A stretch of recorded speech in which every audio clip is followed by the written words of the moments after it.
ការពុតសបងប្អូនបើសិនខ្ញុំហៅឈ្មោះខុសឲ្យសូមបងប្អូនអធិស្ឋានផងហើយបើសិនជាបងប្អូនណាដឹងឈ្មោះផ្កានេះជួយ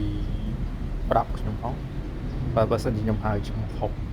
តែខ្ញុំគិតថាជាផ្កាពុតសបាទផ្កានេះដែរខ្ញុំឃើញគេដាំនៅតាមសួនសាធារណៈឬក៏នៅកន្លែងធ្វើការគឺស្រស់ស្អាតមែនទែនផ្កានេះគឺផ្កាអត់មានប្រកាន់រដូវទេបងប្អូនបាទរដូវណាក៏វាអាចផ្កាបានដែរបាទគឺវាផ្ការាល់តែថ្ងៃតែម្ដងខុសប្លែកពីផ្កាផ្សេងគឺវាសុទ្ធតែមានរដូវប៉ុន្តែដល់ឡែកផ្កានេះគឺរដូវណាពេលណាក៏វាផ្កាដែរបាទផ្កាគ្រប់ពេលវេលាតែម្ដងហើយផ្កាវាមានពណ៌សផ្សេងតែពេលព្រឹកឬក៏ពេលល្ងាចគឺវាបញ្ចេញផ្កាមកគឺ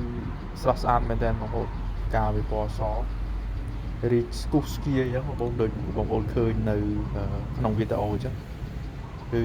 មានផ្កាជាប់រហូតបាទមិនថាពេលថ្ងៃពេលល្ងាចពេលរសៀលឬក៏ពេលយប់ទេគឺវាមានផ្កាជាប់រហូតសំខាន់ឲ្យយើងចេះថែវាហើយផ្កានេះដែរងាយថែរក្សាណាបងប្អូនបាទគឺយើងដាំវាហើយយើងស្រោចតែទឹកស្រោចអីហ្នឹងទៅ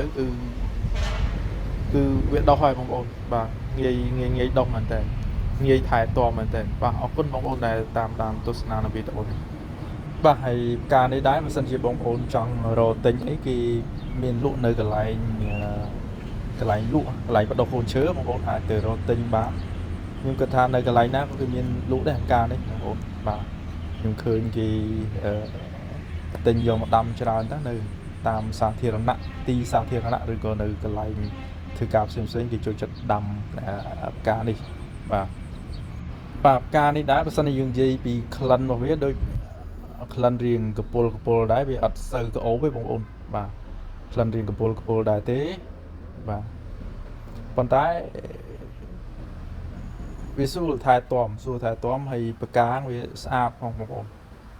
ពណ៌សមកស្អាតមែនតើបាទអរគុណបងប្អូនសម្រាប់តាមដានទស្សនា